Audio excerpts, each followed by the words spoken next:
When Louis Gohmert was on the Fox News channel, he referenced a poll that came out recently that said that between 25 and 30% of current Republicans who voted in the 2014 election are ready to bolt from the Republican Party. All right, Republicans and independents who voted Republican are ready to say, we're ready to leave. We're so disgusted. And I have been in Christian media since the late 1980s, in addition to doing a lot of activism and leading men and women into the culture wars. I've had the privilege of doing radio and television and writing, doing a lot of writing. I have never seen so much animosity towards the Republican Party in secular right-wing media as I have in the last 6 months. And it really warms my heart, because for a long time we were out there, there's an old expression, we were a little too far out. There's an old expression, I'll tell you and then I'll get on with the show. If you're one step ahead, you're a leader. If you're 2 steps ahead, you're a prophet. If you're 3 steps ahead, you're a martyr. Or you're just a man taking a walk. It depends on which joke you have. So we were way out there ahead of the curve at different points saying these Republican people are treacherous.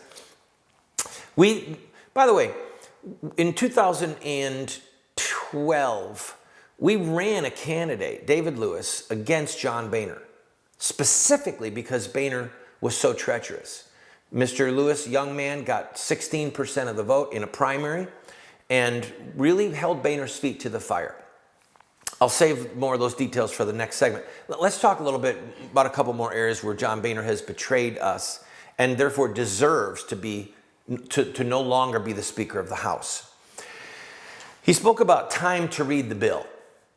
You may remember that the Affordable Health Care Act, Obamacare as it's known, it was rammed through. And Nancy Pelosi said, we've got to vote for it so that we can read what's in it, right? Literally, you had the entire House of Representatives, Nancy Pelosi herself included, voting for a bill that they did not read. A bill that was going to fundamentally change America in healthcare, economics, insurance policies. It's almost incomprehensible whether or not companies or religious organizations would be forced to pay for drugs that murdered the unborn. It was a fundamental cataclysmic shift, and people were not given time to read the bill. Boehner said that if they were ever in control, the Republicans, that he would give people time to read critical bills such as that. Let's fast forward to just a few weeks ago after the election, after the thrashing that Obama and the Democrats took, after Boehner had more seats in the House with the Republicans and the Senate was going to go into a very firm Republican control, what did Boehner do? He rammed the omnibus spending bill, which has now been called the Cromnibus bill, because it's full of crud. He rammed that down the throat of the Republican Party in the House of Representatives in a matter of hours. He did not give anyone the time to read the bill. He did the very thing that Nancy Pelosi did. The bill was so unpopular that he had to go to Obama and say, you've got to get on the phone and get some of your Democrat members of the House of Representatives to vote for this, because I've got an insurrection going on. I've got Republican members that won't vote for this. And so Obama and Boehner worked together to put pressure on Democrats to vote for a bill that no one had the time to read. This is treachery of the highest order, and this is why Boehner needs to be thrown out. And by the way, in that funding bill, we'll give 2 more points of the level of his treachery. Congressman King from Iowa said to Boehner, this is going back a couple of years now, he said, look, let's just defund Obamacare. Let's just take the money away. He can vote for this law. We don't have to fund it because we control the purse strings. And Boehner wouldn't let him do it. And in this go-around, what did they do? They funded Obamacare and they funded the illegal immigrant Amnesty. Obama just slapped the voters in the face and said, I don't care what you do, I'm going to pave the way for amnesty for 5 million illegal aliens. The Republicans could have said, we're not going to let you fund it. We control the purse strings, you're not going to do it, and we will make sure that these people do not get a free ride to amnesty. And what did Boehner do? He put the funding of amnesty in the bill that no one got a chance to read. This is treachery. Boehner is not a man of principle.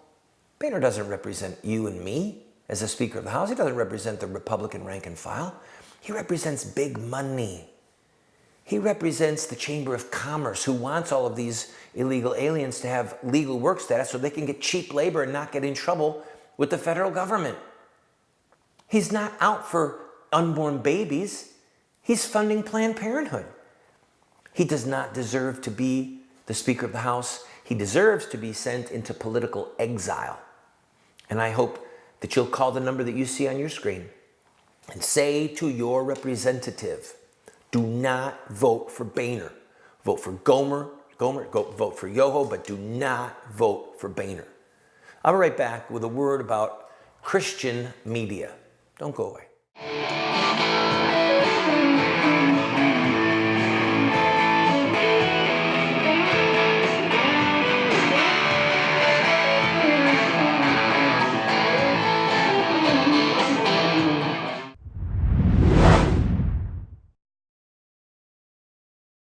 Do you want to get America out of the hands of wicked and unjust men and women who are destroying the republic before our eyes, and put leadership back into the hands of righteous men and women so that we don't die as a nation? Well, you're talking about social revolution, and there are rules in social revolution. We can look at the victorious social revolutions of the past, such as the end of slavery, the end of child labor, women's voting rights, the end of segregation, and so much more, and learn from their victories.